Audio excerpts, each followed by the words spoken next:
It ain't no thing but a Shauna thing. What is this? Because I call you Shaunathan Taylor Thomas all the time, so it ain't no thing but a Shauna thing. I gotta make that a song, and then it's a song about you, and then you can listen to it when I die, and then you're like, hey, James loved me. Yay. Are you planning? I got real depressed on a Wheel of Fortune stream last night. Last night? Yeah. Okay, because I was there, I think it was 2 nights ago. Yeah, that one I was doing okay on, but the CPU, the AI in that truly was just sweeping boards. They got 0 things wrong, and I was just very upset about it, and I was like, that's my life. I'm on a little upswing, but it's not a real upswing. It's just that bag from American Beauty. Think of if it went up a little bit, and you're like, oh my God, it's so beautiful, and then just a bird shit on it so much, like the cloaca was full, and it just heaping helping, so it could not get up again until it dries out, rains, brings off the crust, and then dries out fully of the water, so then it can uplift again just to be shat on of a full-ass cloaca. James, can I make a hypothesis on your brain? What's up? I hate myself. Well, that's not a hypothesis. That's been proven. That's been proven through dedicated experimentation. No, I think you got to a point where you're referencing the American Beauty plastic bag, and you're like, this doesn't have enough shit. Hold on. But your brain moves so fast that through your Rolodex of, all right, what's going to be the best shit to use on this plastic bag? Bird shit. I feel like that's your brain where it's like, I'm going to make something kind of beautiful, but where's all the cum, piss, or shit? Hold on. And God, I wish I had a cloaca so all of that would come out of the same hole, but... Sure, as we all do. As we all lay awake praying on our knees to our bedside God. We should just start, we should enact Darwinism, and any person born with more than one hole, just bye-bye, throw him off a cliff, see you later. Your plan is to force evolution by murdering everyone who doesn't have a cloaca, which is everyone. Yeah, baby. But we'll start the flying people, but instead of a fly, it's a bird, and just try and focus in on genitalia. James, I'm going to say this as a friend and as a loved one. Yeah, what's up? This sounds like a rejected L. Ron Hubbard short story. Ooh, baby, I'm Scientologist now. Holy shit, dude. We will create our own Scientology. It won't be Scientology, of course. It'll be mysticism. Yeah, and don't listen to this part where we're planning out creating a religion, because then we get there, it's like, oh, it's been here forever. We just discovered cloacaism, right? Because it's going to be centered around the idea that humans should have a cloaca. Yeah. I think that's our... Cloacans. The cloakening. Have you been cloakened yet? Oh, yes. Open your eyes and cloaken to the possibilities. You were meant to poop and come from the same hole. Join us. I might be peeking. I haven't checked. Hold on. I'm cloaque, baby. I'm cloaque as hell. Hell yeah, dude. I was Can I tell you? And then we have testimonials. It's like, I don't know, man. I was walking through New York City. I was in the middle of Queens, and I just knew it was wrong. I knew I was a human being, but we weren't meant to be this. Human beings were never meant to be this. Then I saw a bird get fucking railed on the 7 line and immediately shit after. And it's the first time I understood my place in the universe. I felt seen. I felt whole. I felt cloakened. Let the cloakening come for you. I got the start of a Jacob's Ladder piercing on my penis, but then I also pierced my taint so I could connect those together. So both holes are pretty much around at the same angle. So when I sit down to poop, the pee is pretty much splashing and going on to the log. Sure, and this is so that when you inevitably run into a sexual encounter with Jason Mantzoukas, he can look at your junk and be like, is this a Jacob Ladder scenario? Yeah, of course. And he will be like, I had to have died already to understand the majesty that's happening right now. James's whole situation downstairs must be an out-of-body experience. It is so transcendent, so cloakened. So, oh man, I didn't know we were going to start a religion on this podcast. But you know what else we get to start on this podcast? This podcast. Some sweaty time pro wrestling, baby, with one half of your host, me, that is Sean. Hello. Oh, hi. And the other half, hi. And the other half of these podcast hosts. It's me, James. Oh. Did you cry come again? No, I just cried. I don't know why every time you cry, I think you come. That might be a me thing. That's probably more of a me thing. I've never cry-maxed. I think I want to. I never have either. But like, so I think I've talked about this before. I love crying. That's like one of my favorite things to do. I should probably cry more, but I do not. That's fair. That's kind of why I love crying, is because I spend so much of the time being like a little boy growing up in the 90s thinking like Republicans were cool. Damn, dude. You know. Fly as hell. I also did think that. Yeah, and then so it's like then we get to like today and it's like, man, actually I wish I cried a whole bunch more. I don't know if I was... Have I told this story to you I would have been like 9 years old. Lion King 2 came out, and I was like... That's the Romeo and Juliet Lion King. Yes, and I was like, oh, Dad, I really want... Like, it was the morning time. We were getting ready. Again, I'm 8 or 9 years old, and I say to my dad, a commercial just came out. I was like, oh, my God, we got to go rent that. I want to see The Lion King 2. And then my dad goes... If you want to see The Lion King 2, it's Bill Clinton's second term. Wait, what does that mean? Because he was like lying, and that's why he got impeached. Yeah. I thought he was calling Bill Clinton a giant cat. No, he was calling him a lion king. Oh, you want to king of the liars. You want to see a grown man take a shit in a box of sand? We might as well watch that Bill Clinton second term. Yeah. Hold on, but what? A child does not understand that joke. No. Well, no. I think, how old were you? 8 or 9. 8 or 9? I think I might have, I feel like I would have, because it's a pun. Don't sell yourself short. You were just at the right age to be indoctrinated by the far right. Hold on, let's see when Lion King 2 came out. Lion King. If you were going to be indoctrinated into any extremist political organization, how do you think they would indoctrinate you? Because I'll say for me, it probably would be puns. That's probably how they'd get me. I guess, like, if they gave me a bunch of money and said, come on, man. Oh, yeah. Yeah, bribery. Bribery is still good. Hell yeah, I buy that. I would have been 7 or 6 at the time this came out, because it came out in 98. When exactly, though? I had just turned 7 years old. October 27th, 1998 is when it was released. That makes sense, because I remember... That's one of the memories. I feel like there's your earliest memories, and then there's a time where you don't really remember things, but you have like fleeting glimpses. Mm-hmm. And going with my dad and our whole family in the drive-in, like because 98 was still a pretty good year to be a kid going to the drive-in and then playing mini golf before the movie started. And then the movie starts, and you're like, I gotta get back to the car. I want to hear what adult Simba says now, because I was so close to him. Okay, well, this is already off the rails because, as everyone knows, Lion King 2 was direct to video. No, was it direct to video? Yeah, I swear I thought I saw that in the film. Are my memories lying to me? Maybe you saw a re-release of Lion King.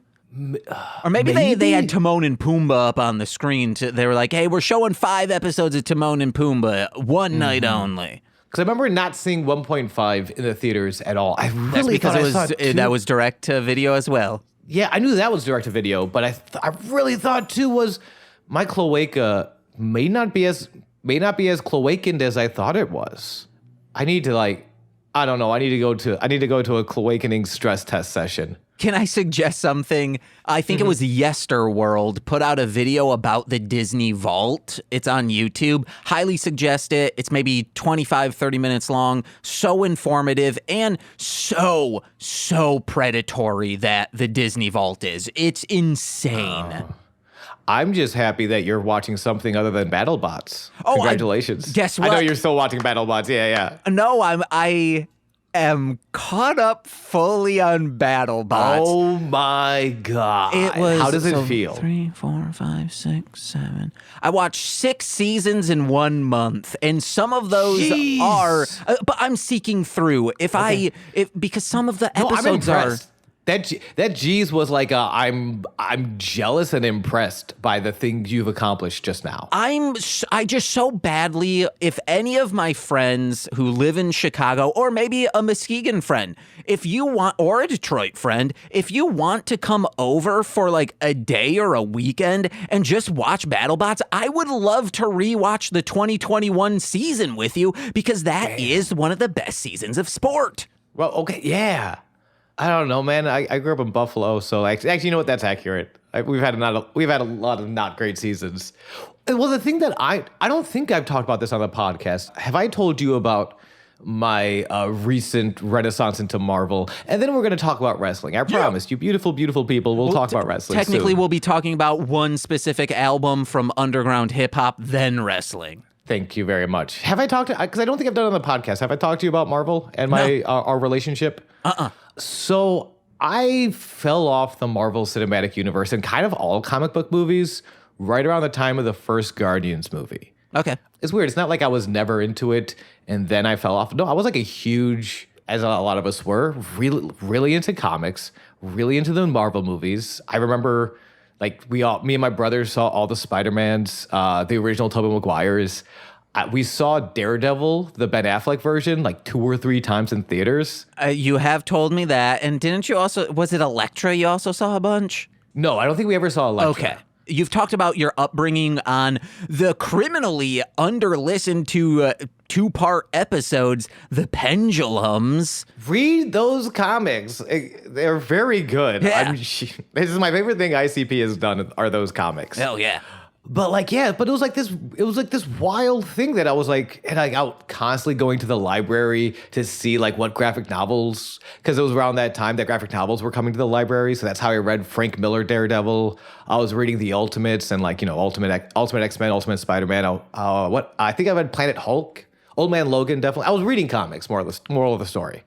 Technically, I believe you mean trade paperbacks, not graphic novels. Thank you very much. Trade paperbacks I was reading. Thank you very much. You think I was going to be mad at you for nerding out on me, but you know what? I appreciate the correction because that is true and accurate. Respect the art. I had a friend, 2 friends, I forget who was on which side, but it was MC Deep and our friend, the Fed, Chris Feder.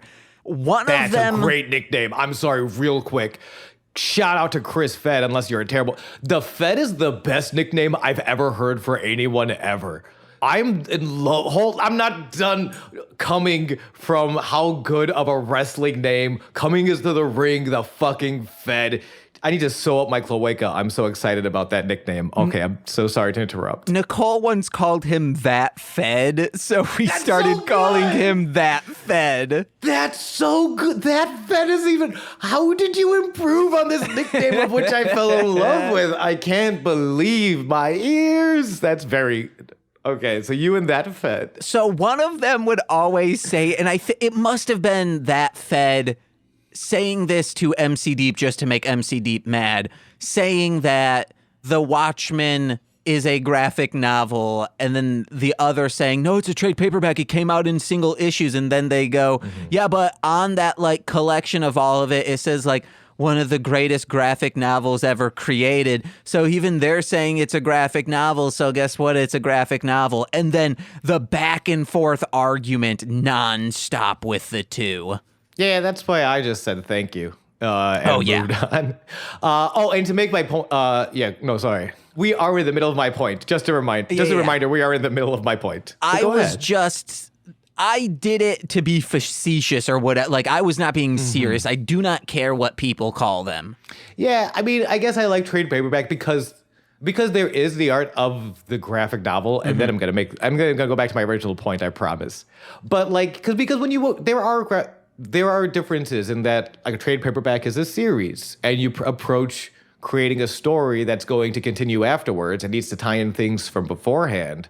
You do approach writing that differently than say here's a one-off graphic novel like Mouse or V for Vendetta, or even in the way Watchmen was released as singles, but really was still isolated to the Watchmen. So even if it was released in singles, it was still written in a way a graphic novel would be, in that it's a longer but isolated story. Yeah, but you can have like a 4-issue. So like The Mask, those are all isolated one stories, like they're mini series each like time, but they're still trade paperbacks when you collect them all in one collection. I guess like, yeah. And then in that sense, I wouldn't, again, I'm not going to get into a fight, even though I respect that Fed as a nickname. I think that approach is it's a lot of breath. But like in those instances, I was like, I could see the argument either way. And at the end of the day, you're right. It really doesn't matter. It's all just stories. But all this to say, I fell off the Marvel Universe, and I always felt kind of bad because it was such a huge part of like my youth and such a huge thing that me and my brother connected on. Yeah. And I was just kind of like browsing through my Disney Plus. I'm like, yeah, I'll check out She-Hulk. Whoa. Yeah. Is it your Disney Plus or someone else's? You don't need to know that answer, and I'll never tell. I'll never tell. If it's yours, I would like the password, and I'll give you a pair. Okay, I'm all right. Sorry. Okay, I told it's not mine. But so I was checking out She-Hulk, and I was like, you know what? I'm digging this. Oh, I forgot. I really dug comics and the Marvel Universe, and oh shit, I'm gonna have to catch up with the Marvel Cinematic Universe, aren't I? So I'm going through, I just got to the first Avengers movie. Some of them I'm kind of like skipping through because I've seen them. Yeah. The ones I've never seen, I'm watching all the way through. And I'm excited, but like I couldn't do, so you doing BattleBots, being entirely caught up in the history of BattleBots is very impressive because I'm trying to do something very similar and I'm enjoying it, but struggling. I did have the fortunate opportunity that Nicole's parents came to town, and BattleBots is normally it's not figure it out. Normally it's Double Dare that we'll have on, and it's a good thing for her dad to also watch because it's like basic trivia. But BattleBots is a dad show. So he was down for it. He was getting almost as engaged, AKA pissed off about some of these robots as I was. But then I was able to like message him afterwards of like, hey, remember such and such bot 2 seasons after? They get really fucking good. And he was like, oh, finally. Yeah. I've been a stan for this bot for ages. Which is always a good feeling. There was one called Tantrum that the first 2 seasons it was in just sucked. And then went to the semifinals in their 3rd season. Like, was just, they figured out the gimmick was like, oh, this sucks. They don't have this, like, wheeled in. But once they did, it was almost unstoppable. Dude, I'm like, I brought up briefly, and I'll bring it up again and again and again. It is 90% of my personality. Growing up in Buffalo, specifically during the Buffalo Bills' 18-year playoff drought, and then seeing them, it's a huge feeling of this team or this athlete that I love and I support, and I probably tie more of my personality to the success of this athlete than is healthy by mental health standards. And then when they finally do it, when Mick Foley finally wins the WWF title. This guy that everyone said doesn't belong here. Oh, he looks like my uncle. Yeah. All he does is fall off cages. Hey, man, first of all, fuck you. That dude's cardio was insane.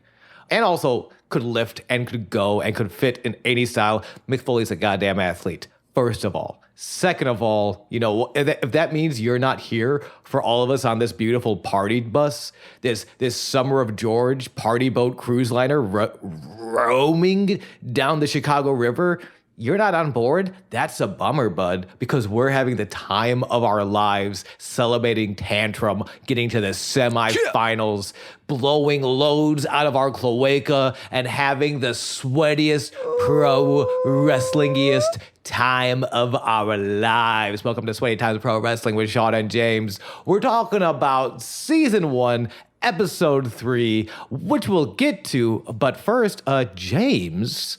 What about the underground pick of the week? I'm Italian now. Congratulations. Wow, you are Marciniak. I love that. Also, I do want to just say, remember to everyone out there who lives in Buffalo that the Bills do poorly on purpose to bring families together. Shout out that Joe Pera bit. It's classic. Yeah. But it doesn't, but real quick, it also doesn't, it's one of my favorite Pera bits. It doesn't work anymore. They're legitimately like one of the top teams in the NFL.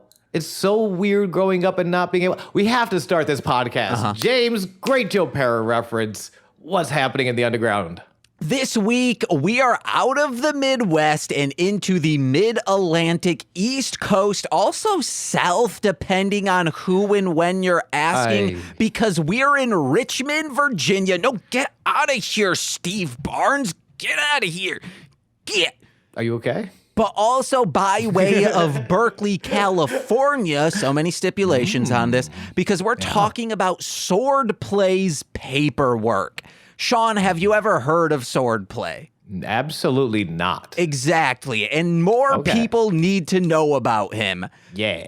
Because this album is a fucking masterpiece. It was released September 2019. Paperwork is Swordplay's first album since relocating from Richmond, Virginia to Berkeley, California to study law. Okay. It serves as a personal recounting of his times in law school while also being social commentary on our own government and the systems put in place by the United States of America. Go red, white, and blue. I'm kidding. This album, it doesn't really say that. Real quick, because I was drinking water. So this is like right after he got out of law school or while he was attending law school? Well, he was, but finished when he got out. So like he got his Juris Doctor. It's hey, you can practice law now. That's Dimitri Martin level shit of like, I'm going through law school, one of the harder schools you could school for, and I'm also writing this magnum opus fucking album. That's insane. Yeah, and damn Swordplay. It's all about that. It is about the American experience within the law, the legal system. It's like so depressing at times, but let's keep getting into this. That sounds like American legal system. I buy that. All tracks. And real quick, I'm curious, was he right?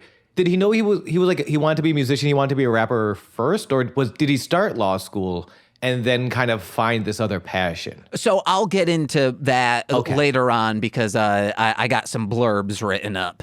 Groovy. I found Swordplay because I had gotten into Idea and Abilities, their album By the Throat, shortly after Franklin passed away, which was exactly what I needed at that time. There's a line, I found him because KRS-One made a video or made a post of saying like, hey, Idea was one of the best battle rappers in the world. Like, if you haven't heard this freestyle, you should check him out. And I was like, well, let's see if he has albums because I'm not really into like battle stuff. But he passed away, I think, in like 2010 and was like very prolific for the time. But this album By the Throat is the only thing that I'm like, I can get down with it because it is more introspective and talking about struggles and trauma, all of that. But the first song, the last verse is him talking about putting down his dog. And at the time, I was like, holy fuck, like, this is exactly what I needed. But I needed more exactly what I needed stuff, which was technical, more than competent hip-hop that I enjoy, but also dissecting trauma, depression, and other inward-looking themes. Luckily, during many of my 3-month free trials of Spotify and, of all the I've had throughout the entire time we've been doing Shuffling the Deck, I have not paid for any music streaming service because I just keep bouncing around, baby. I am a mark and a fool for how much money I spent to listen to the ICP discography. Ooh, baby. Still available on the Marshland Media podcast feed. Where you're listening to animals. Shut the fuck up, James. True. Just scroll down. So because the algorithm is very good on Spotify, it was like, hey, if you like By the Throat, you should check out Swordplay, which I did. That led me to his song Tilt from his debut EP, Tilt. And I fell in love with his, he has a very melodic rapping flow, borderline on singing, that sounds like a less gruff version of the J Hex Project for any horrorcore dudes out there. It's a lot of internal rhymes and focus on introspective, conscious rap, but the good kind of conscious rap, not the, yo, man, the government is trying to kill us and mainstream rap is trying to control you. That type of corny raps that act like they aren't cornmeal, but they're like, oh my God, it's the Midwest fields of corn. Yeah. I'm hiding the fact that I enjoy that cornball shit. Hiding the fact that I enjoy that cornball shit. Because it's just the same thing over and over again. Yeah, and I agree with you. But this led me to his second album, Tap Water, which the producer on that was like a French producer. It's very good. And after watching the Guar documentary that came out last month on Shudder, the Richmond music scene is dope. And from my outward looking from the people that I know, like Intro Void, aka Steve Barnes, seeing this documentary that Guar did and this individual, it seems like it's so grimy, but in such an artistic way that like you can feel the grime, but it doesn't look like grime. It's very good. However, that led to his most recent project, Paperwork. It's fantastic. The production is great, and the concepts are original, as not a lot of rappers have law degrees, so he's able to talk about stuff no one really else is in hip-hop. Yeah, which is always very cool. It's one of the things, because I know Dimitri Martin like more, and it's very interesting to see those parallels where Dimitri Martin's not necessarily writing jokes about law, but the way he structures his jokes is in a very almost formalized, like you see the influences and the fact that no one else is really doing it like Dimitri Martin, like the artist's name was Swordplay, correct? Yes. Or like no one else is doing it like that because it's a different sort of analytical mind to go through, interpret, and like and cite these old school laws and like how you research it, how you present the facts. It becomes fresh because I like that. And especially with something like conscious rap. Like I'll say, I like Dimitri Martin. There's nothing really conscious about Dimitri Martin. It's just good jokes. But being able to like know, and I can really, I mean, fuck, it's like, if you ever followed Tom Morello, guitarist from Rage Against the Machine, on Twitter, and you're like, oh yeah, this dude is a Harvard political science degree holder. Yeah.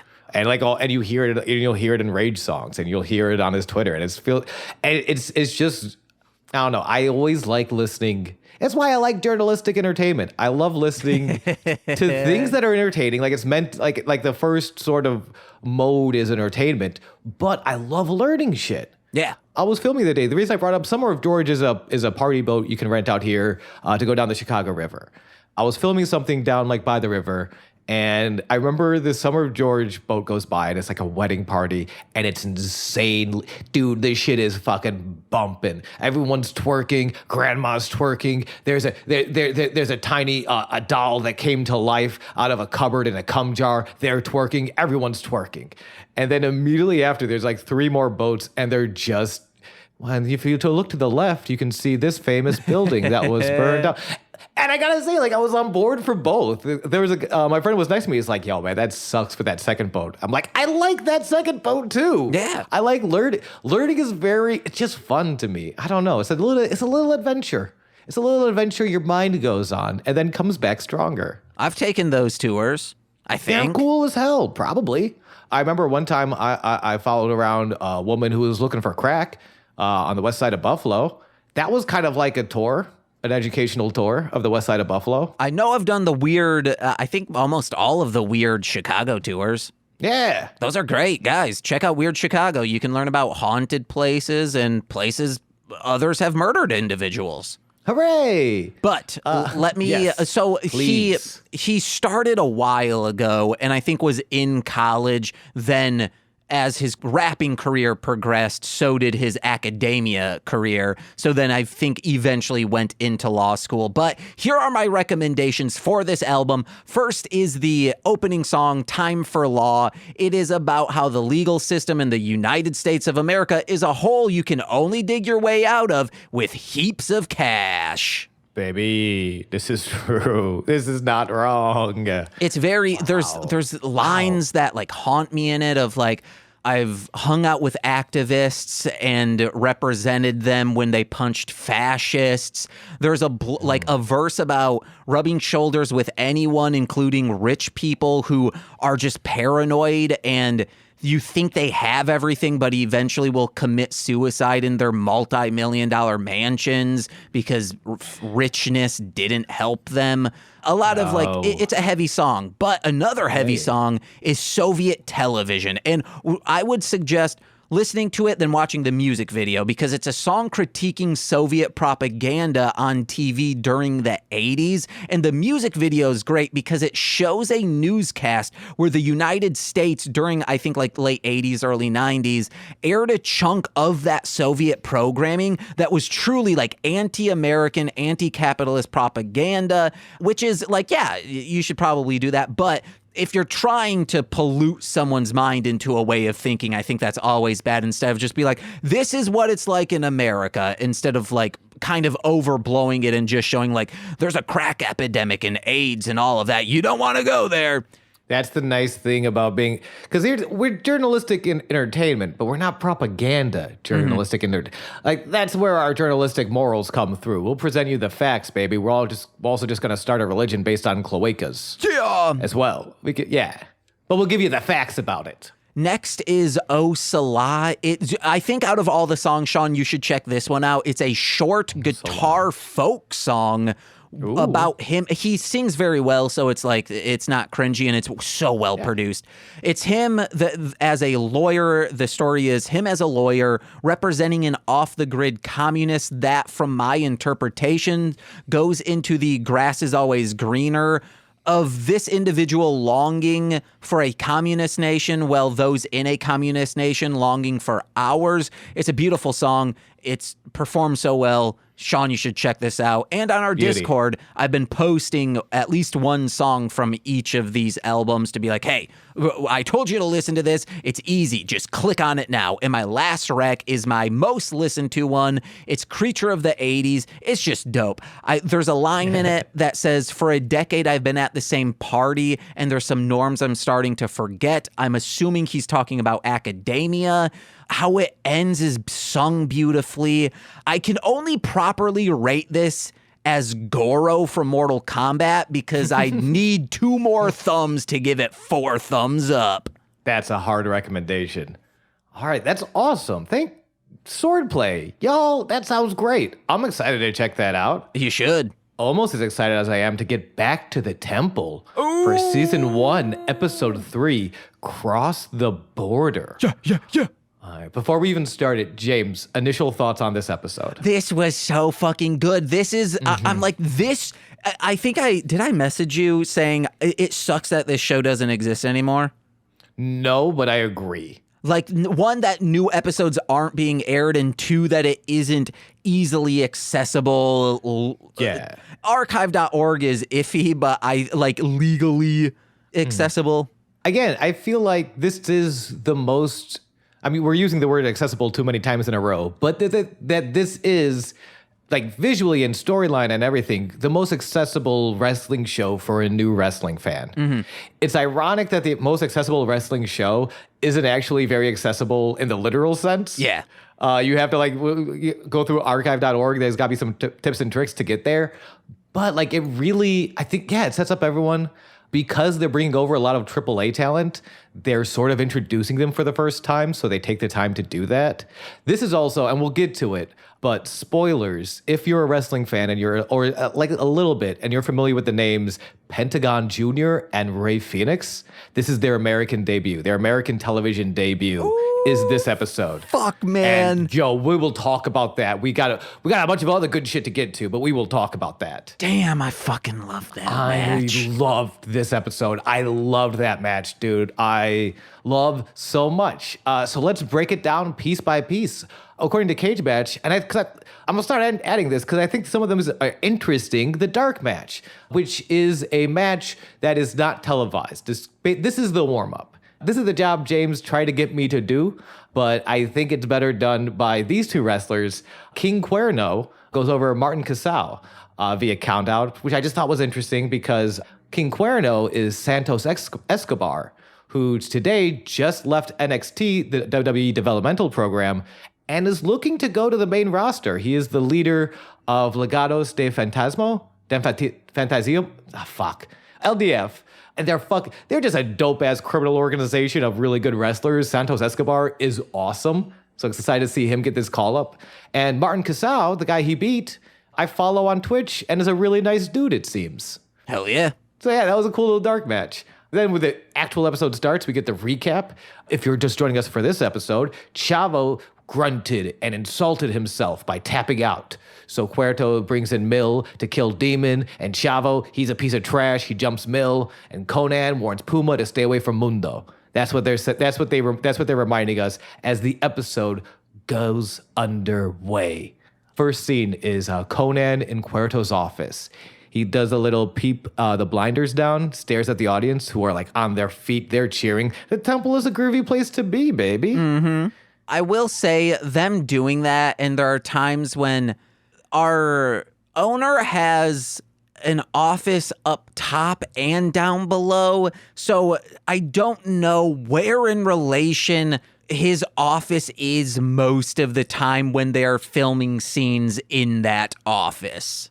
There's one point I'll get to very clearly where I have a theory for it. My theory is that there are two doors to that office. I thought you were going to say there are two dorks. There are two dorks in that office, Conan and Dario Cueto. Conan, you son of a bitch, you're still better than Chavo. Me and Vampiro fucking hate Chavo, and Vampiro's my best friend. Fucking whoop whoop.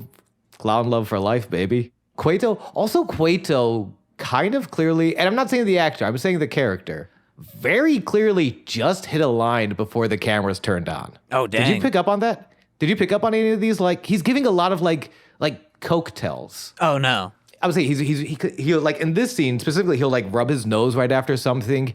He has that sort of like, if you're real high and you're confident and nervous, like if you're high on an upper, you get kind of confident, but very paranoid. So you almost lean back and everything kind of goes up a little bit.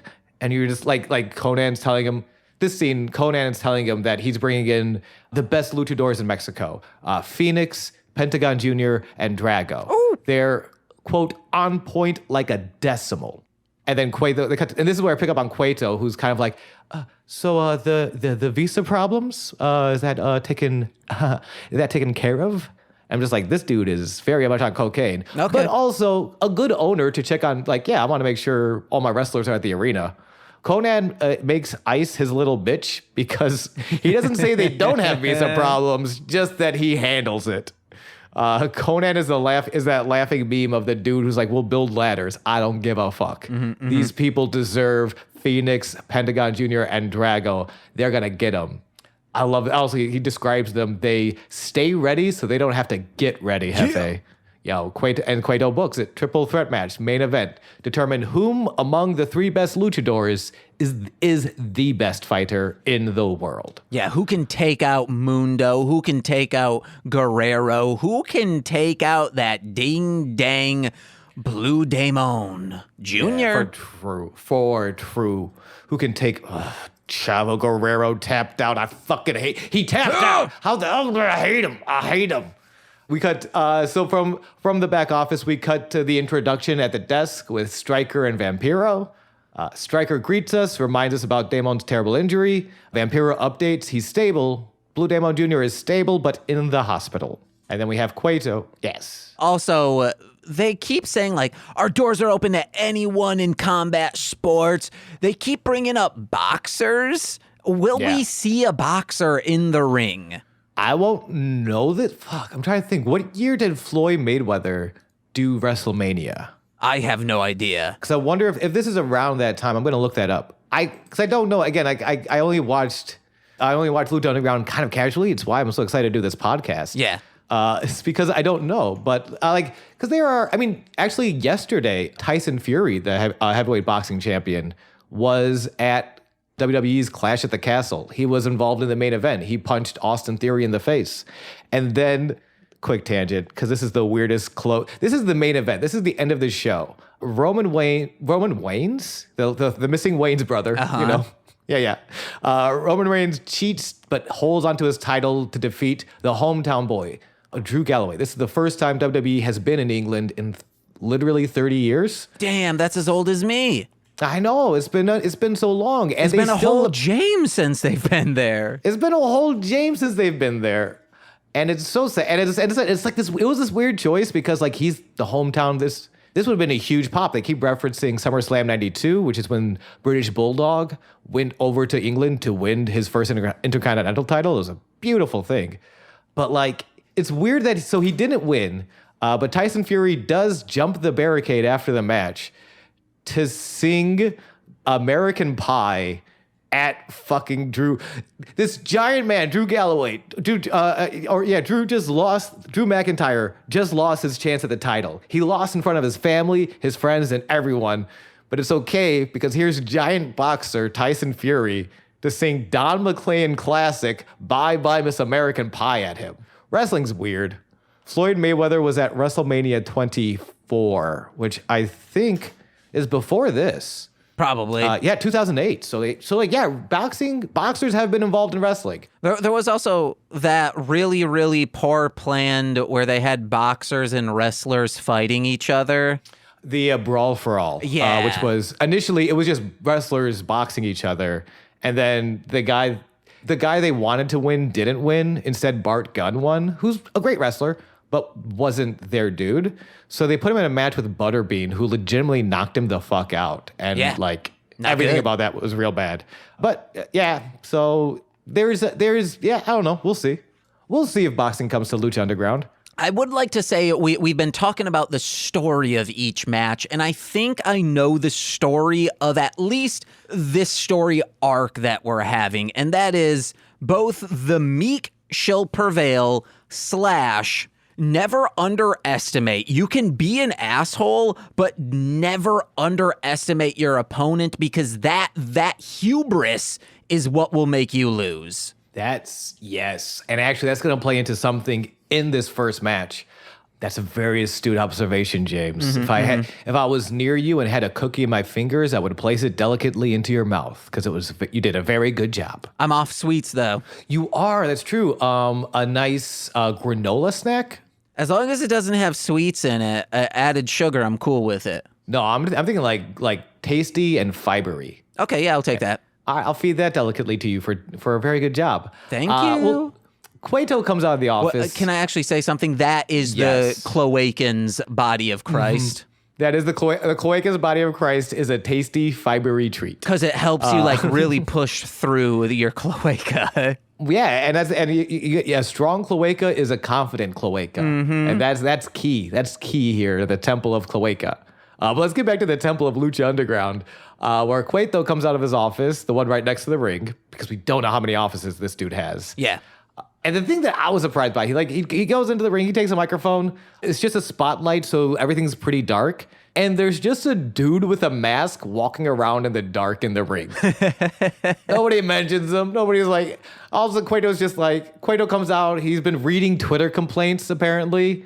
He gets this is again where I don't think the actor is, but the character is definitely on. He's got that cocaine paranoia. Like he literally goes, I've been reading what you've been saying. There's not enough lucha. There's not enough lucha. There's not enough lucha. Like in a very unhinged, like there's nothing confident in the way he's addressing these complaints that there's not enough lucha in Lucha Underground. So he brings in a brand new fella. Let Dario Cueto present El Mariachi Loco. That's who the guy walking around in the dark is. Which again, this is clearly a mega star. If this is how they introduce him in the dark while Dario Cueto has the spotlight. Yeah. Cueto discovered, I like the line also, where he's like, I discovered him myself down the street at my favorite Mexican restaurant. They are setting this guy up for absolute stardom, and I love it. Maybe he goes on. Maybe after the match, if he wins, he'll play a nice song for you all. And the crowd starts chanting, "Play a song, play a song." And you kind of see both of their faces going, "Shit, we don't have room in the budget for instruments. We sure don't. No, we're just gonna fight, but it's cool. Trust me." Where is El Kabong at? Truly, this is a poor man's El Kabong, and I won't stand for it. On Jellystone, the last episode, Augie Doggy needs a bedtime story, so everyone from the town tries to tell her a bedtime story, and in a montage, you see like El Kabong is telling a story, and then it goes into a thought bubble, and you see him as a young little man dressed up in like his Sunday's best with his parents in their Sunday's best walking out of a theater into an alley, and Nicole and I are like, wait, no. No. That is not. That is not allowed. That is not allowed to be the origin. I look over my levels because I can feel myself emotionally peaking. And I look at my voice like, oh, I'm also vocally peaking as well. All right. So I don't think El Mariachi Loco. I think his origin story is that he works at Dario Cueto's favorite restaurant down the street. And then he probably killed somebody's parents. That's not the point. The point is he has a match. And this is where we're gonna take a quick side trip here. For he is wrestling a fairly well-known and important mask in the history of Lucha Libre, Mascarita Sagrada. Now, before we get into that, I got a little bit of history. If you don't mind me putting up with this a little bit. Yeah, go for it. Because there's a little bit of history here. James, are you familiar at all with the Mini-Estrella division? I mean, as much as someone who doesn't watch wrestling but has watched wrestling knows about it. Great. So we'll walk through it. This is a brief history focusing on Mexican mini wrestling, also known as midget wrestling. And I did look around for a long time to check the political correctness of this term. I think both are interchangeable. I do know promotions like Micro Championship Wrestling and Extreme Midget Wrestling, which are modern day promotions that focus on the mini wrestling, refer to it in all their promotional materials as this. So they're interchangeable. Well, I believe Vampiro gave some terms for it. Because Stryker was like, "What's the PC terms for this?" And Vampiro love this. I love this exchange. Oh, what does he say? Okay, it's in my notes. Stryker's. Well, what's the politically correct term here? Fun, rock and roll, dude. And that's also the PC term of shitting in Chavo's gym bag. Chavo, you piece of trash! I fun swear and to rock God, and roll, guys. I'm gonna have some fun and rock and roll all over your legend-hating ass. How dare you? You tapped out, you coward. So the history of minis and midget wrestling dates back to the origins of professional wrestling. It comes from America. Wrestling is famously an American art form. As professional wrestling, as we understand it, some of it starts over in England, but takes off in the carnies circuit and the vaudeville circuit. Yeah. Mini wrestling, especially in vaudeville. And it has its golden age in America in the 1950s, bleeds into the 1960s, doesn't really come over to Mexico until the 1970s, which is where it takes off. It's huge in the 70s, to only cool off in the 80s due to the scene suffering from a lack of new stars. Mm-hmm. Right? So they really hot, an absolute draw. People wanted to see this style. They wanted to see the minis wrestle, but they didn't bother building anyone new. So the 80s kind of suffered until 1989, where Antonio Pena would start the Mini-Estrella division while booking for CMLL. Mini-Estrella translating to star, the mini-star division. And this was a division specifically for smaller statured wrestlers. And they were finally building new stars, like the original Mascarita Sagrada, and writing them actual storylines. Like in the 80s, it was kind of becoming an afterthought. Maybe we'll put one on almost like how WCW kind of treated the cruiserweight division sometimes, where sometimes it would just be a great cruiserweight match, or TNA would treat the X division. Here's a great match that has zero storyline built into it. We're not focusing on any people. Pena goes out of his way to build stars, to write them storylines, to create this really successful division, and absolutely takes off. The problem is, and this is CMLL, which is owned by Paco Alonso. And while Antonio Pena is a booker, the head booker, Herrera, takes a very different approach. So in the early 90s, Pena's booking style favored younger and faster fighters. He wanted to make stars. Guys like Conan, actually, the gentleman who is on point like a decimal, Octagon, and Mascara Sagrada, who is Mascarita Sagrada, is based on Mascara Sagrada. Mascara Sagrada translating to sacred mask. And not just younger guys, but also faster paced, maybe more lightweight. Kind of, when Americans hear the term lucha libre, they expect this high-flying technical style. That's what Pena is pushing. That's Pena.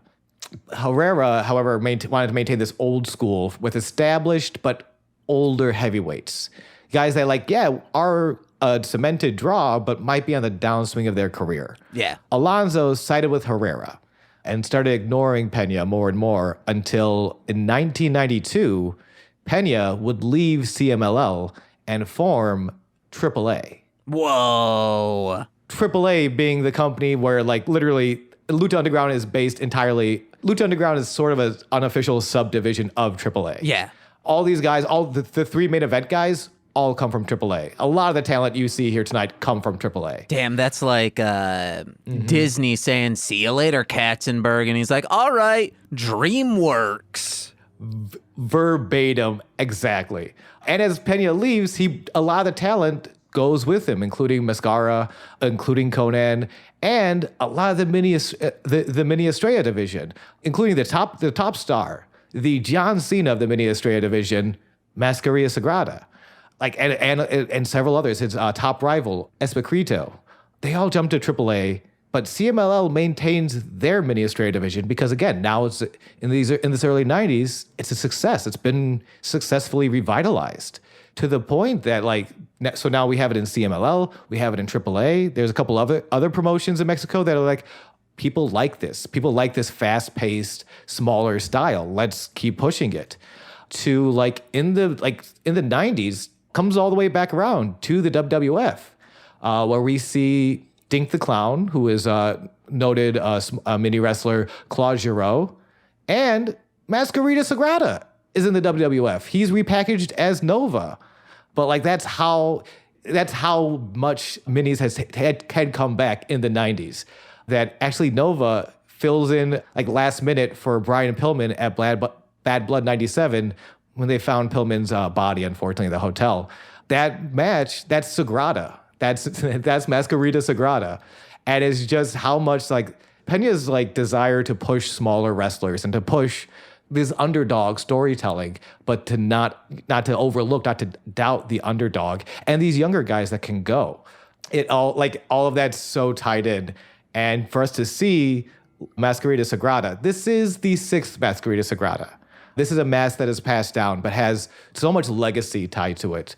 Is again, Lucha Underground's very accessible. You don't need to know any of this when you're first going into it. But if you're a nerd like me, you just like learning shit. It's so cool how this, you can watch this and just appreciate and just have fun. And if you want to dig a little bit, there's a lot of history tied to this match. I bet there's a lot, or at least I would hope there would be a lot of YouTube videos of ranking each individual for these legacy masks of hey, there's 6 of these. Who was the best one? And then hey, let's rank them. I'm sure there are. I mean, I know some of them are hard because original Tiger Mask is Tiger Mask. That's the reason we have King in the Tekken games. That's he revolutionized Japanese wrestling to include so much more of the high-flying technical lucha libre styles that we see in Mexico. And that revolutionized Japanese wrestling. But Misaharu Misawa, the arguably greatest ace in the history of aces, even more than Stone Cold Steve Austin, even more than John Cena, Misaharu Misawa was also a Tiger Mask. So it's how do you judge that? The original Tiger Mask might have been more Tiger Mask, but Misawa is still Misawa. I'm sure there are many think pieces. Maybe we'll do one when we run out of episodes and we're struggling to put a podcast together. But yeah, so the match tonight is El Mariachi Loco, the guy Dario Cueto found at his favorite restaurant down the street. Didn't even travel. I don't think he even hopped in his car. Just walked, found a guy and put him in a mask.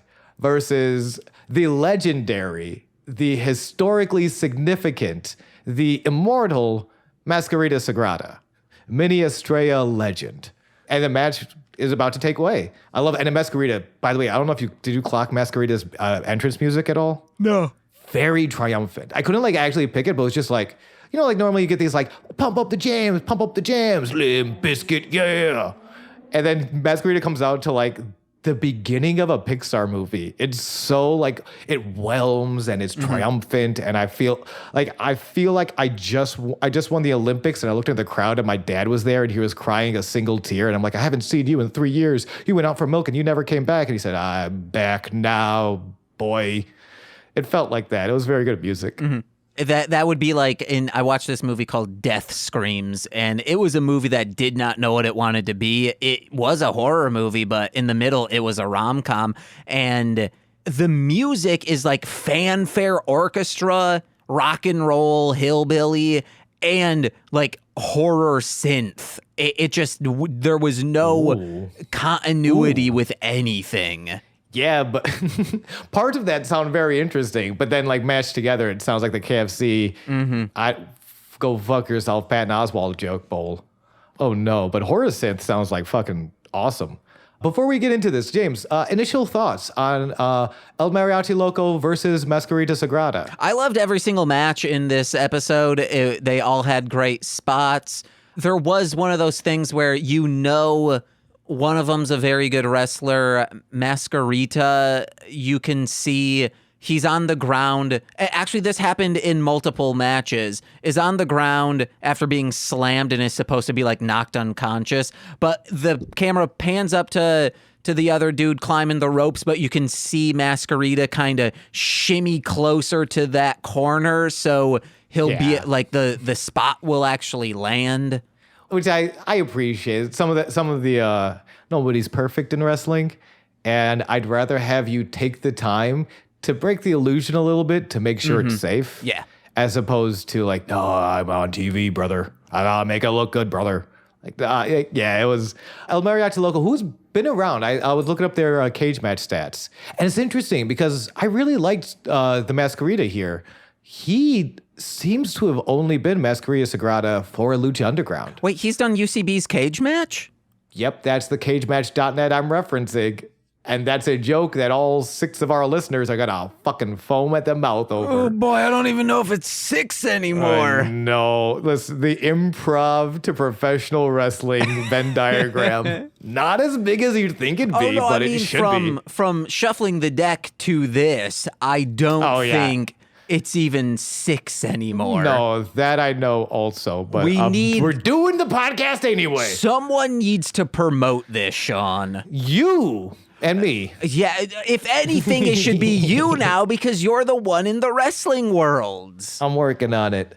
And so the story of the match is Mariachi Loco does not take Masquerita Sagrada seriously, which again, this mask has been around since 1989. But it's the first time on American television, maybe. Like, again, when he came to WWF, he was repackaged as Nova.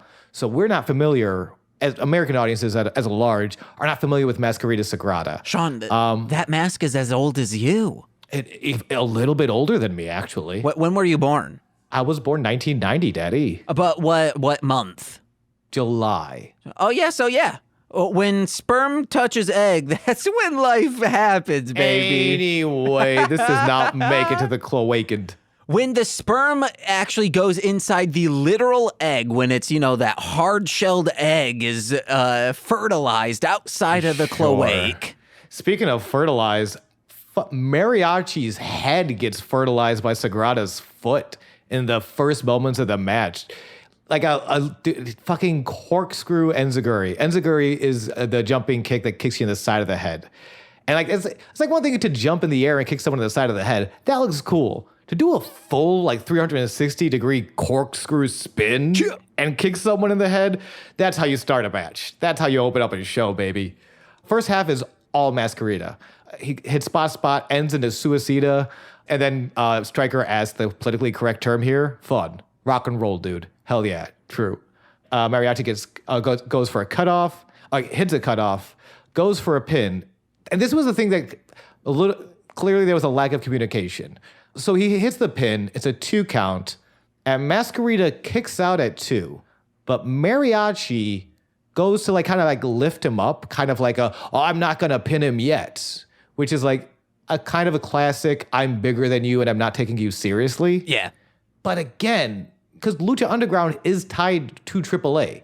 They're very vocal about their ties to AAA and constantly to their ties to Lucha Libre as a culture, to the history of Lucha Libre.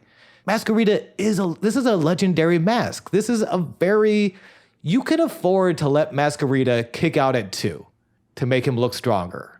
Like I didn't like that Mariachi was like, I need to protect myself by picking him up at 2, because clearly that shitty tilt-a-whirl power slam would have finished the match. Like, but how much cooler would it have been if it was just Masquerita kicking out at 2, Mariachi going, oh no, this guy's stronger than I thought. But no, that goes against the whole story of this entire thing, which is if you disrespect, you are going to lose. And I think that's a good way. It feels like the American audience, they're like, oh, they're not going to respect our culture.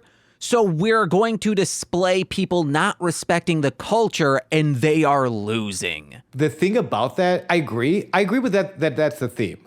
I will say that story had already been told in the opening moments. The opening moments is him disrespecting and then Masquerita getting in a lot of offense. By that point, we have that story. As it is now, again, if he was a new wrestler, if he wasn't a legend, if this wasn't a historically significant mask, I would agree with you. But because of the historical significance, yeah. But didn't that go from him picking him up to the choking to the pin? We'll get to that. I love that finish, by the way. Like, yeah, let's go. Masquerita hits a tilt-a-whirl DDT, then a tilt-a-whirl guillotine choke. Rolls the choke through. Speaking of choking hard, baby. Mama Spaghetti. I've never seen this. Holds the guillotine choke, which is like just that standing headlock and he's kind of hanging off of him. Rolls that, holds the neck into a small package for the 3 at 4:39. I love that finish. I want to see more people use that finish. Mm-hmm. A guillotine choke into the small package. Shit, that was cool as hell. It was dope. How painful is that? Like, man, I'm being choked. I can't breathe. What do you mean I just got pinned? Oh, everything's terrible. All of these matches are 2 thumbs up this week. Yeah, Sagrada looked great in that. And again, it's like the match is great. I did just want to harp on that because it's not. You could have given Sagrada more. And yeah. I think based on his height, I think that's why I'm like, there might have been some heightism in that decision to pick up his head. Yeah. Also because they're both doing 2 different things at that time, it signals a lack of communication. Because Sagrada does kick out while Mariachi tries to lift the head. Whatever was supposed to happen there they weren't both on the same page. Okay. But let's get on to this interview that happens, right? Yeah, well, real quick after the match that leads to this interview, Chavo Guerrero, you dog shit human being, you jump Masquerita, you lay him out. Oh, wait, I forgot about that. Yeah, Chavo jumps Masquerita, lays him the fuck out, and Vampiro comes on and says, hey, Chavo just won me over 100,000%. And what?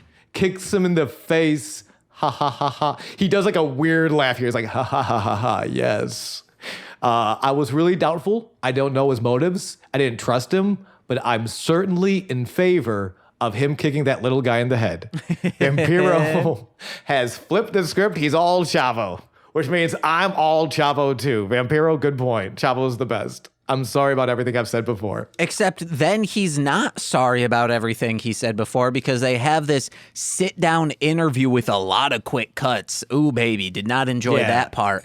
But yeah, they tried to get a little too fancy with this sit-down with Vampiro and Chavo. And it starts out with saying like, hey, man, you're part of this legacy family, this, that, but you've been riding on the coattails of greatness, but you've never, like, in wherever you go, you don't really, like, stamp your foot down. And Chavo pretty much says is like, I'm done being a jobber, being your jobber in all of these things. I'm done being the person you get to beat up on, and I'm done putting my clothes in Ziploc bags before it goes into my gym bag. That's true, because I shit in your bag every day, Chavo. I fucking hate you, you dumb son of a bitch. You tapped out.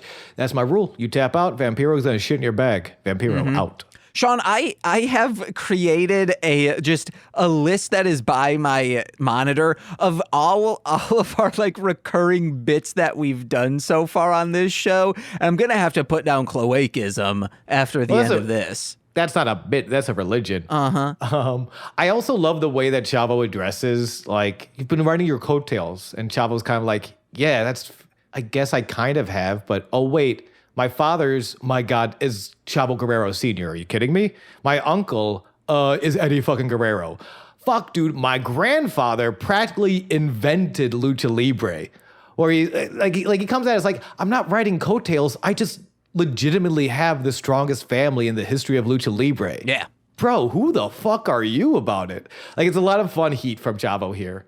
He's like, sorry, I didn't co-star in Vampiro Night Warrior. Yeah, no, I really wanted to do on that set. I had a lot of shit to take, and no one had a bag I could shit in, Chavo. I missed you there. I wish you could have co-starred with me. Mm-hmm. For the exclusive purpose of me shitting in your shitty fucking bag, you tap-out jobber, son of a bitch. How fucking dare you tap out the Blue Demon Jr. Man, and Norman Smiley on set, he recently got into a new religion where they were just housing him fiber shits.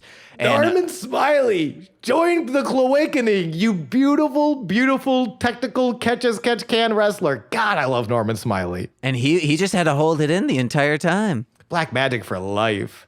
Yeah, and then Vampiro kind of pivots to Blue Demon Jr. Why would you do that? Chavo, in a very ironic, I like it as a villain because it's very ignorant. He immediately accuses Damon of riding his father's coattails. Yeah. After like justifying me riding my family's coattails. Mm-hmm. Yeah, but Blue Demon does it like a bitch. So he sucks and I'm going to kill him. He's literally riding his image. That's what he's saying is like, hey, I might be, the name might be attached to me, but he made the conscious decision to don the same mask as his father. Which is like a thing of great honor in Lucha Libre. Oh, yeah, then. To receive a mask, that's from someone as huge as, like, that's huge. That's such a literal passing of the torch. But again, he's disrespecting the Chavo Guerrero's going down in one of these episodes so hard because he is disrespecting the culture, and that, I believe, is the story they are telling. Absolutely. Chavo, you terrible son of a bitch. I would shit in your bag if you weren't cool with Vampiro, but Vampiro says you're cool, so that's all right. Come, I'll save a glass of Faygo for you at the next gathering, Chavo. There was a Hatchet Man behind Vampiro. Yeah. Did you see that? I didn't see that. Fuck yeah, let's go. To the point where I was like, is that Shaggy 2 Dope sans face paint? But I like when it was a little more non-pixelated, I was like, no, that doesn't seem like Shaggy 2 Dope minus face paint. That's just a dude down with the fucking clown. We can cut to the next segment if you're good. Yeah. Conan runs into Chavo in the halls, and this is where this gets very like kind of clearly set up. Chavo's going one way, Conan's going the other way. Lights are flickering. It's very creepy in the temple. Conan kind of hits him with the, we go back a long time, Chavo. We're like family. However, and then he tips Chavo off to the La Familia. Someone I don't know anything about. We have not met La Familia. As far as we know, no one in Lucha Underground is associated with the La Familia organization. But Conan, the legend, is scared of them. And he's scared of them on behalf of Chavo. They know what Chavo did to Blue Demon Jr. They are going to find out what Chavo did to Masquerita Sagrada. And they are not gonna be cool with that. So Conan's advice, Chavo needs to disappear. Because they are coming in jars. Hell yeah, dude. Then Conan walks off, lights flicker. Mil Muertes is there. Oh, he stares at Chavo. And then he walks away. We have a dapper Casper among us because this man is in a marvelous 4-piece suit with like an ascot or undershirt that is a beautiful silk purple. Oh my God. Also, and he's also built like a brick shithouse. So it's not just a dope suit. It is a hunk of burning love in this beautiful suit and ascot. And he's got a dump truck you could eat a dinner plate off from. Absolutely, several. That's a buffet of a dump truck if I've ever seen one. But he doesn't say anything. He just kind of stares at Chavo, then walks off. Lights flicker again. Katrina's there, and she speaks for Mil. She tells Chavo, you took something that doesn't belong to you. You know he never forgets. And one day, someday, you too will belong to Mil Muertes. Lick she also licks the side of Chapo's face. Which we get a somewhat explanation for it, right? Like it jump cuts to the ring, I believe, and then they're talking like she likes to get a taste for the opponent for him. Maybe I'm not sure, but I think it's erotic. Yeah, Matt Stryker fucking hard on anytime Katrina gets a whiff of the ring. It's very 2014. It's fine. But we do have a match coming up, and right before the match, we get another promo video package, an introduction package for Mil Muertes, which I really liked. I forgot that this was his story. Oh yeah, this was cool. They go into detail on what happened to Mil Muertes. In September of 1985, an earthquake in Mexico City took thousands of lives, including Mil's family. And as a child, Mil was trapped under the rubble for days, just absolutely stranded and abandoned, no family left. But he felt no fear. He felt comfort trapped in the rubble because Mil Muertes does not find comfort in pleasant blankets and nice tunes and a lovely granola snack. No. Mil Muertes finds comfort in death and coldness. AKA, he's an introvert. He is an introvert. This is true. This is is this just a metaphor for being an introvert? The man of 1,000 deaths really is just having a nice time at home. He's gothic as hell, guys. He's gothic as hell.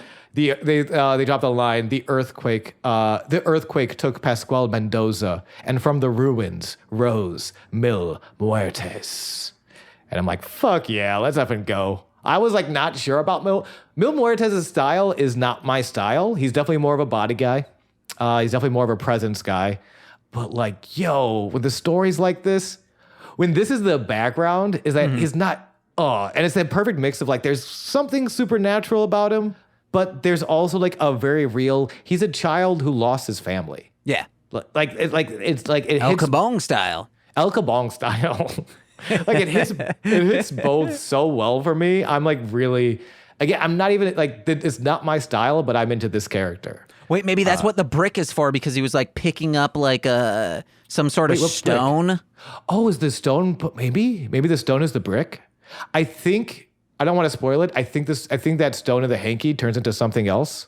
But I'm not sure. He picked up some stone when he got out of the rubble, and then it like showed him as an older person with that same stone. Oh, then okay, I guess that's what it is. Okay, cool. And that's the stone that was in the hanky. It must have been. Yeah, that he was going to use on Damon last week. Yeah. And death is a debt we must all pay unless you know how to manipulate the bankruptcy system. Yep, lightningloans.com, sponsor of this episode. I don't know if that's a real thing. I hope it's not, because they're not a sponsor. No, they're not. I was trying to think of the thing from the Pardo show that I did not. Lightstream, I think. Lightstream. God damn it. Fuck this joke. It's over. Ricky Mandel versus Mil Muertes. Ricky Mandel looks excited to be here, and that makes me even sadder for him. Ricky Mandel, when you see a deer frolicking in the woods and you see the wolf, but the deer doesn't see the wolf. They smell the wolf and they get horny because they want to fuck that wolf. What the fuck? No. The point is, this is not the why point does that I'm making. Deer have a big ass heart on right now? Let's break down. James, what did you think of this match? What do you think of this story? Break down the story of this match for me. The story of the match is, if you say a horny deer, I'll kick you in the tooth. No, I think this is like, I don't know the story of this match because it was kind of one-sided for the most part of like this dude. Oh, no, it's the same as the last time. Like he is a machine. He is a monstrous villain that they are creating. Yep. And I don't know what I'm going to call it, but like the spot of the night or something along that. But I need a nice rhyme to go with it. You don't. You think you do. You can just say spot of the night. It happens on this one. Which really? is, yes, okay. It's when Mendoza, is that what his name was? I had Mandel. I think it was Ricky Mandel. Ricky Mandel.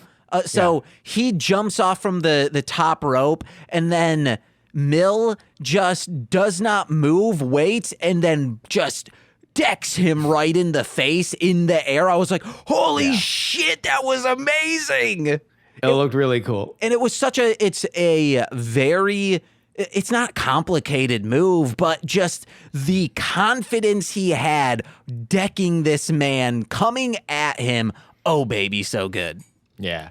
I also like right before the match starts, Mil Muertes does his kneeling pose in the middle of the ring. Vampiro calls his gear and his style old school. He comes in, prays, beat you up, and that's that. And that's exactly what Mil Muertes does. Mm-hmm. A lot of punches, a lot of chops. We're not seeing anything very technical from Mil. Again, it's weird. He is an older guy, the performer, but he's comparatively greener in the ring. Mm-hmm. And but like the presence is there.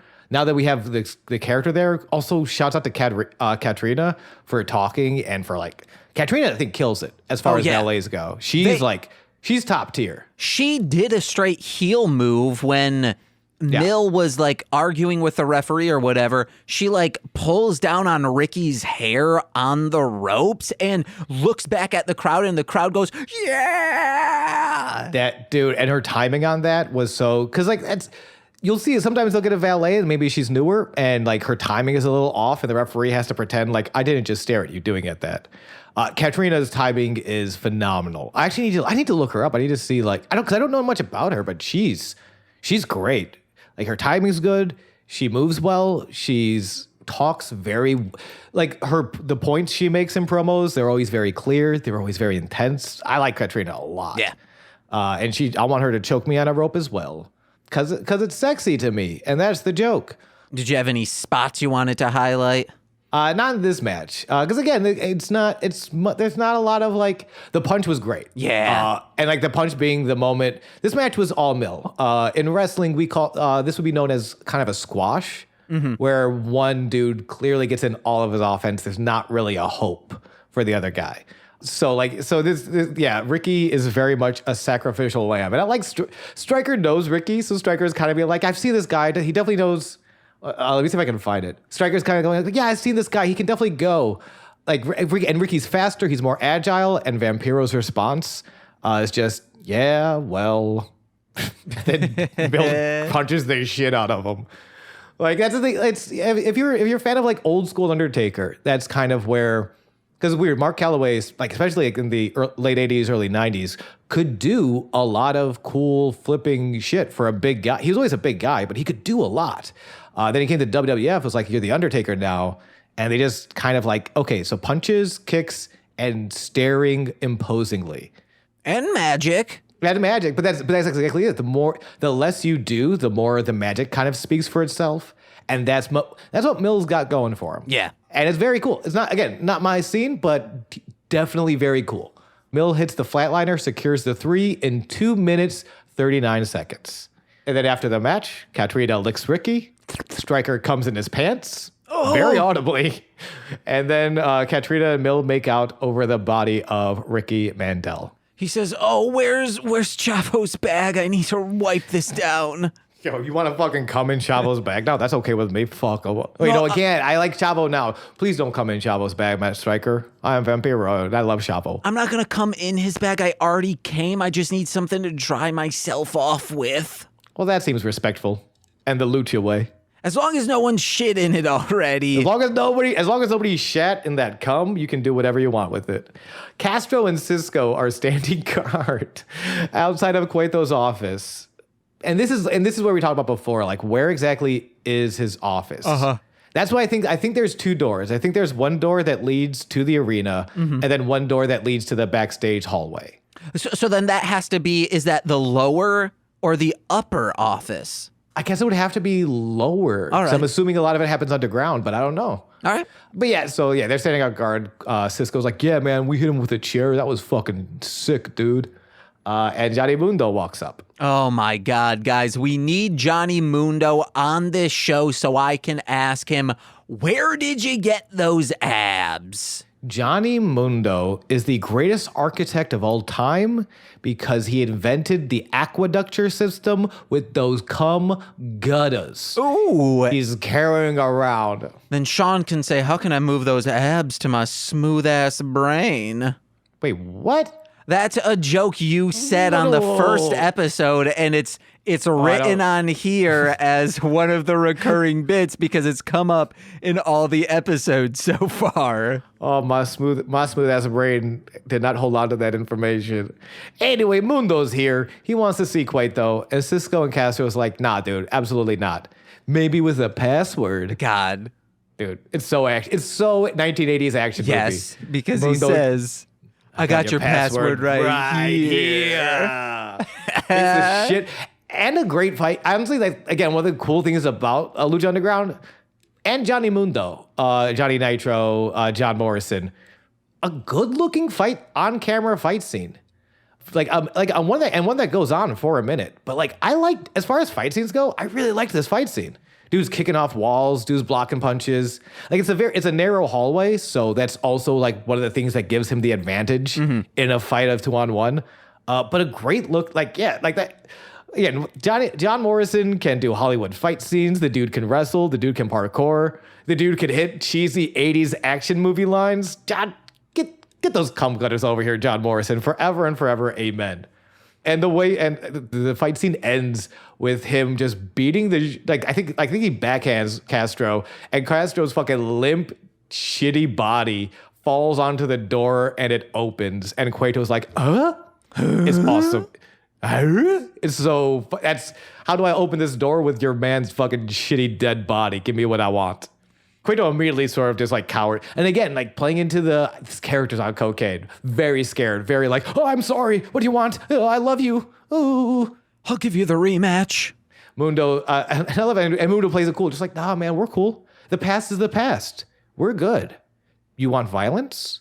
I'll give you violence. Give me Big Rick next week, and I'll give you all the violence you've ever needed. And Cueto pulls a Matt Striker, comes in his pants. It's like, oh yeah, absolutely. Next week, you and Big Rick. And Mundo's like, cool, great, see ya. Goes to leave, turns one shoulder. I've said it before, I'll say it again. If you know how to turn around cool, you're killing it. Gives a great turnaround over the shoulder. After I'm done with Big Rick, you're next.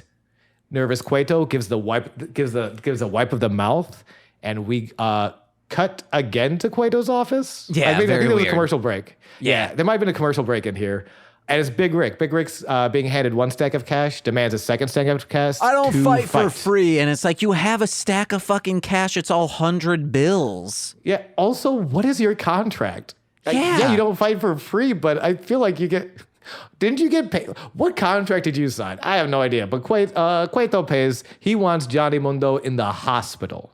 And Big Rick is the big man to do it. He's an ambulance who's going to do it. Absolutely.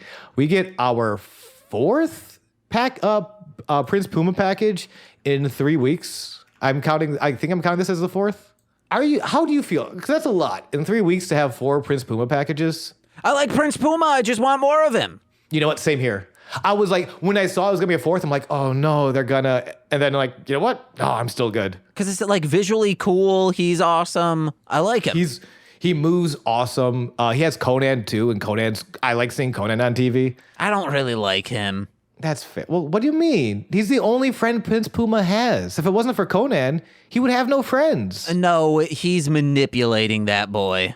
Oh no, that sweet prince. Well, I hope that doesn't come to light in a couple of weeks. It's L.A., Los Angeles, 6:12 in the morning. Prince Puma rides his motorcycle into a trading warehouse. Conan's on the voiceover. He has fought all his life, actually all his lives. This mask has been passed down the generations. It has not. This mask was invented for this show. This mask, Prince Puma was never a wrestler in 80.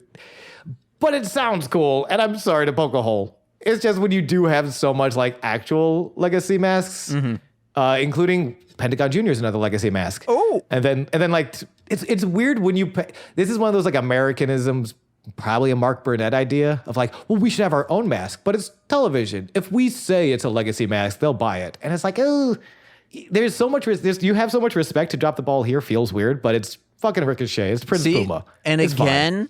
If you disrespect the culture, it'll come back at you in the form of a lawsuit that the wrestlers gave to the producers. Which we will get to. And I love they if you were a kid and like, I love like a good one line. I think we talked about last week, a good one line that sums up this entire, that can sum up an entire person, right? He does this for his ancestors who died fighting for their tribe.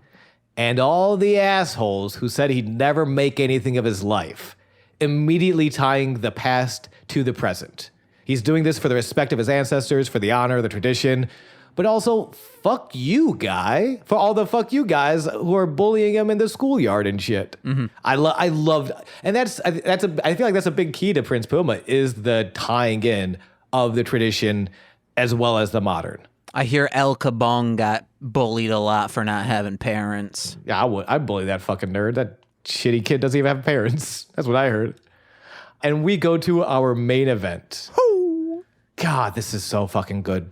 The three luchadors Conan brought in. Cueto wants to see who is the best. It is Drago versus Pentagón Jr. versus Fénix. Dude, Drago looks like it was an old ride. It's no longer there because a Harry Potter-fied it. But Dueling Dragons at Islands of Adventure, it gives off those dragon vibes mixed with a little bit of, I don't know what, like 80s movie, like special effects and Legend of Dragoon. It's all three of those mixed together. Yeah. It's so badass. Dude, he has like this. I remember when I first started watching Lucha Underground, Drago was the one I was immediately tied to. His Lucha mask is scaly. It's scaly like a dragon. He's got black ooze coming from his mouth. He looks so intense. Visually, this guy is striking. And his fighting style's great. It's so good. All of them are really, really talented fighters. I like Vampiro kind of breaks it down. Pentagón Jr., you can see the black and white on his gear. He embraces the yin and the yang, the good and the evil. Fénix is the future of Lucha Libre. And Drago, he's got like a cool Gene Simmons tongue. Oh, no, I'm Vampiro. Fucking Chavo's the best. See, let's start the match. They ring the bell and everyone gets super kicked, except Pentagón. I do have a story for this one. Please. Oh, yeah, I'm so sorry. The story is missed texts and notifications because you forgot anything else. You are so captivated by what is on screen. It's so funny. There is like some of the internet wrestling community and Jim Cornette gets like real like, all this flippy shit. There's no story, there's no time, and there's pacing. And like, it's true, especially the Americans, you can do spot for spot, but you can also, if you're not, like, this is what happens when you kind of only watch one style of wrestling or one area of wrestling. Like, Memphis had great wrestling, but if you're not familiar with what's going on in Lucha Libre in Mexico, like, there is absolutely a story here, but the story starts at 100 miles an hour. Yeah. That's part of it. And it looks fucking great. The first thing that happens, everyone tries to kick everyone's face off. And Pentagón Jr. is the only one who's still standing. So he follows up with a goddamn suicida, and it looks beautiful. Can I say something real quick? Please. Jim Cornette ain't no JC to us, the Cloacans. No. Get the fuck out of here, dude. Jesus Cloaca is the only JC I acknowledge. And JC Chavez. I think actually, like, for the Lucha stuff, we should say Jesus Cloaca. Jesus Cloaca is my man. This match is insane. This match has so many beautiful spots. And it's the story of... It's such a simple story, and it can be told to death, but it's a new company, and it's a simple story because there's something so human about honor. There is no, the money has already been decided. This company doesn't even have belts yet, but they brought us all in saying that we're the best three luchadors in AAA. They're all working AAA before this, as they're brought in. I think Fénix had just come back from Japan. Like, yeah, we're the best AAA has to offer, but only one of us can be the best. And that means something. I put so much heart and passion into this work. Yeah, I want to be the best. And it's a beautiful triple threat match. I think the reason I didn't pick a spot of the night is because my spot of the night is somewhere in this match. It's to me was like a close second was when I believe it was Fénix. Was it Fénix? Yeah, Fénix is on the ropes and another person grabs him, but he like starts like doing acrobatics, like tight roping, dancing on the top, moving his feet, jumping from one rope to the other, and gets over on the other guy. Beautifully done. So amazing. If you're familiar with AEW or Fénix's other work, the springboard arm drag, which, and again, this is, it's become such a staple. Actually, I don't know if he'll probably do it in Lucha Underground. There's another really cool thing he does on the top rope. I hope he gets to. But it's so weird. Because again, I mean, like he's in AEW. Pentagón and Fénix are in AEW. They've been there since day one. And so we've kind of gotten used to like this springboard arm, that springboard arm drag. But this is the first time it's been on American television. And I feel like all over this match, a lot of the audience reactions and a lot of it, I'm just kind of like, God, this is the first time people are seeing this since WCW mid 90s, late 90s with Rey Mysterio, Eddie Guerrero, Dean Malenko, that scene.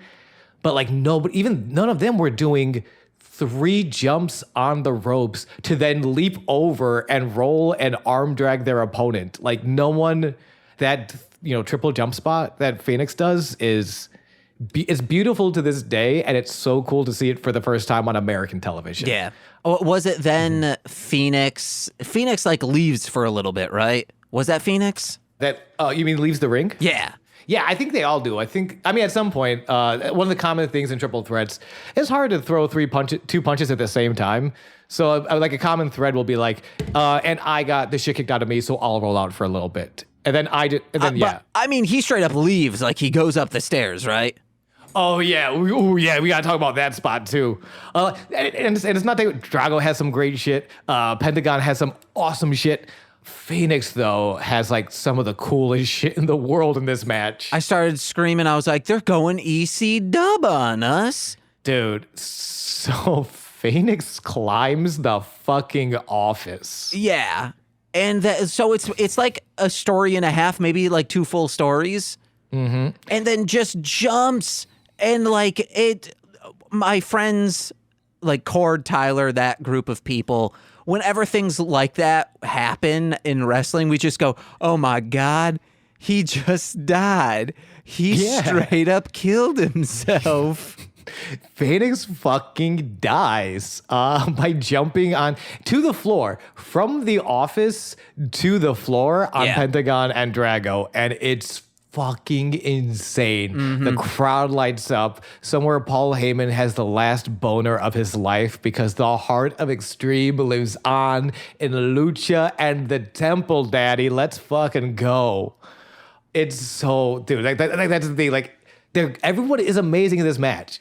Fénix there's something very special about Fénix. I forgot Fénix comes in so early. I cannot wait for Prince Puma and Fénix. I have to assume that happens at some point, and I'm gonna come like Matt Stryker in his pants. We see Drago's leaping neckbreaker looks brutal. Pentagón has that pump handle driver where they're on his shoulders and he flips him over so that by the time the guy lands, his head is under Pentagón's leg. Oh yeah, there's so much crazy shit in this one. Yeah. Drago tries to roll up Fénix. Fénix tries to roll him up again so that it's Fénix's pin, but instead, Pentagón's behind him and fucking just hits him with a backstabber. And like, that's and I love, oh my gosh, and then Pentagón starts hitting these overhand chops on Drago, and I love it because you see this one white guy in the front row who just has that, I thought this was fake look on his face. And I love that. I love that look. That's the, holy shit, I came in because it was free. Oh my God, they just murdered that little dragon man. Oh no. It's so good. This match is crazy from top to the bottom, and I'm on it. Like Hong Kong like kung fu movies were always like insane because they like really hit hard. I'd love to see Hong Kong professional wrestling if they like hit that hard and they're that stylized. Like people send us videos if that exists out there. Yeah, I don't know much about wrestling in China. I know it's not huge, but I remember there's a couple tours a little while ago of like some American indie guys going to China and crowds being very receptive. Yeah. Like, the scene's not big, but there are fans. There's definitely want there. Like mid-90s is what I'm looking for. Mid-90s professional wrestling in Hong Kong. If it exists, guys, send me what the best is. Are you ready to wrap this match up? Oh, yes. Actually, real quick, my spot of the night. And oh my gosh, let me just find it real quick because this shit blew my mind. Yeah, okay, it's Penta and Fénix. So I think Fénix is running towards Penta. A pop-up power bomb is, you know how normally like a power bomb starts, your head's in my crotch, and then I kind of just pick you up from there. Yeah. Pop-up is like literally you're running, and I just throw you up from a standing position. I throw you in the air. That's a pop-up power bomb. Mm-hmm. Penta goes for the pop-up power bomb on Fénix. Instead, Fénix creates distance by doing a full front flip, a full-ass front flip from a pop-up powerbomb position into the head scissors. And there was so much... Do you remember this spot? Yeah. The amount of air and space in this move, it looked like the man was flying with the power of Lucha Libre, and I loved it. The air, the spacing, the visuals, this pop-up powerbomb into the head scissors. I came like my name was Matt Stryker. I shit my pants like my pants were Chavo's bag. James, I could not. This was beautiful. It's great. And then I guess we'll move into the finish of the match, which was so cool. So also, I don't know if I'll say it. I don't think they're playing into it in the story, or at least I don't think we as the audience know. Do you mind? I guess light spoilers. So skip ahead because I don't know if this comes up at all. But in real life, Pentagón Jr. and Ray Fénix are brothers. Okay. They grew up together. Yeah, Pentagón is the older brother. So well, of course they grew up together. Oh, right. Yeah, because they're brothers. That's true. You don't know. Maybe one of them was like in the attic, like that Bart Simpson clone. Okay, that wasn't a clone. Yeah. That was his actual twin. That's what I said. Absolutely not. Match as Drago's down. Fénix gets on the shoulders of Pentagón, and I've seen this move before. I've never seen it with playful head slaps. Like he plays his head like a bongo. Then reverse Hurricane Rana, a.k.a. Poison Rana. The big difference between a Hurricane Rana and a Poison Rana is that a Poison Rana, you dump them directly on their head. Dumping. Hits them with the 1, 2, 3. That's the celebration. Crowd erupts. Dumped from the same hole that you would also piss out of. I fucking get him with that cloaca Poison Rana style, baby. So good. And again, I just love the little playful, that's why I want to bring up the brothers spot, because that's the thing. If you didn't know a wrestler very well, you get backstage and you're like, what the fuck are you doing to me? But he's just like, no, you're my shitty little brother. Fuck you for playing my head like a bongo before you drove it to hell and back. Yeah. So yeah, Fénix is the greatest luchador out of Mexico, according to this match.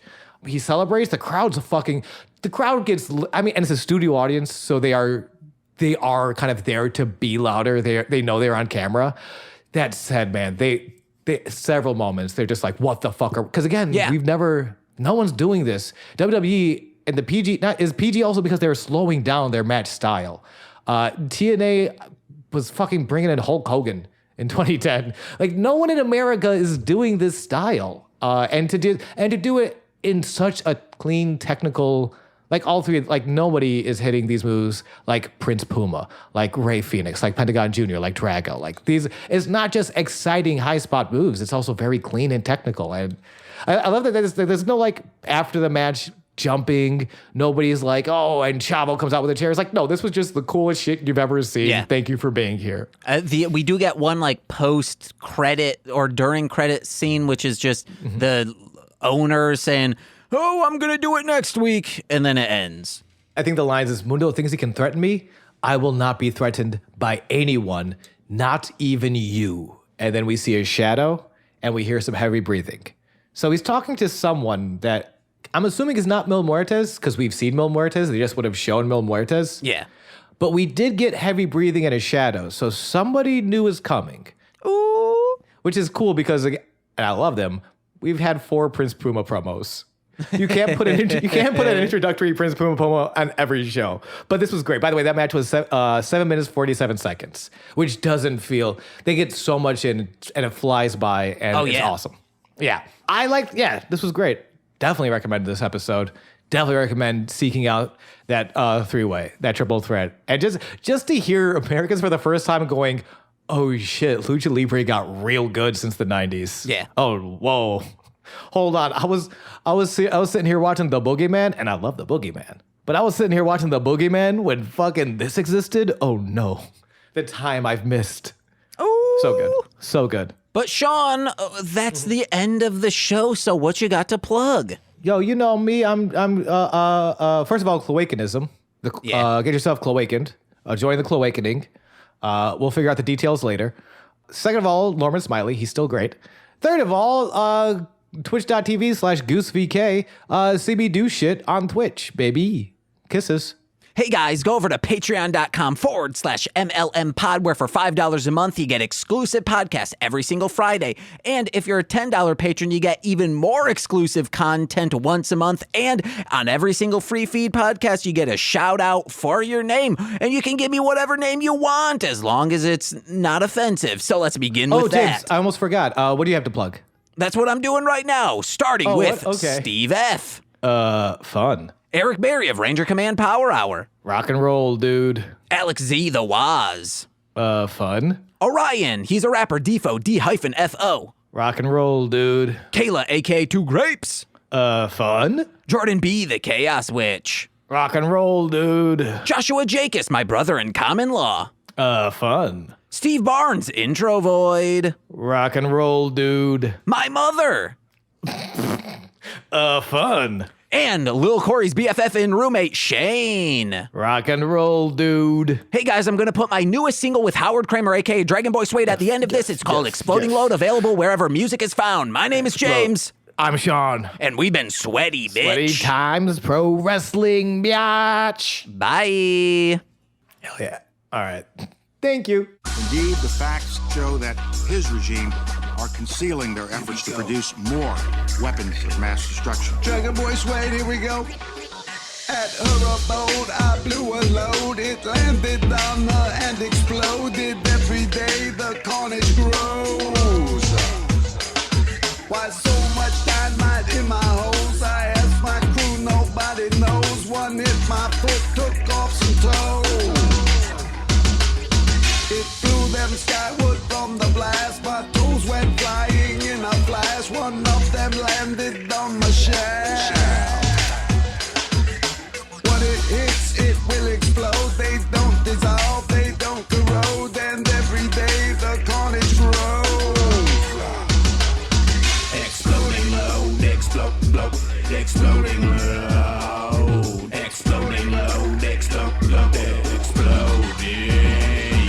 I'm a radical, branded by the queens I slay. Yo, my blast and more blast, break the screams I raise. On the land from the capital, CIA. For my valuable, flammable penile spray, yeah. Running from the gov, I'm perplexed and pain. Cause my sex projects web and hexagen. Screaming they kept a Ray band, dragging from my bang gland. Checking glass caps, use your flag as my main rag. Meet my partner in slime from the Epson Inside school. Harder than lime gets these fledgling fringe fools. These scholars who list piss as a catalyst to singe gruel. Meet the Molotov mist of the medicine minge pool. Estrogen explodes from this minx fly by. It's a feminine fallout when the pink eye sobs. Yo, this time will deaf and quick with a riptide throb. See, 9/11 bitch was a quimside job. Exploding load, explode, exploding load. Exploding load, explode, exploding. With this bomb, we have now added a new and revolutionary increase. It is a harnessing of the basic power of the universe. The force from which the sun draws his power has been loosed. That's what I'm doing right now, starting with Steve F. Hold on, give me 2 seconds and cut that out. I'm sorry. Fuck. I'm a piece of shit, and I know it. It was Vampiro and shit. What was it? The Vampiro quote I wanted to use here. And I've ruined this bit. I wanted to bring back the bit where I bring something in between. And it was that Vampiro quote about, it was the rock and roll quote. All right. God, I'm so sorry. Thank you so much. It's fun and rock and roll. It's fun and rock and roll. I could have just asked you that. Yeah. Okay. Thank you. You may continue. Well, don't you want to say rock and roll or fun so I can plug that into Steve F? Yes, I do. Oh, yeah.